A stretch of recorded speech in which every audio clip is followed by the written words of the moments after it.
और बारी बारी से आइए और उलट जाइए। प्रत्येक सामान का दाम मात्र 10 रुपया। 10 रुपया का रखा है जी। लीजिएगा पूरा लीजिएगा 10 रुपया। आईब्रो बनाने वाला टीचर लीजिएगा 10 रुपया। लिपस्टिक लीजिएगा 10 रुपया। बिंदी लीजिएगा 10 रुपया।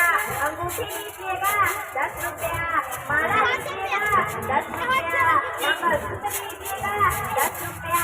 नेल पॉलिश लीजिएगा 10 रुपया। आईना लीजिएगा 10 रुपया। कंघी लीजिएगा 10 रुपया। पाउडर लीजिएगा 10 रुपया। फेस पाउडर लीजिएगा 10 रुपया।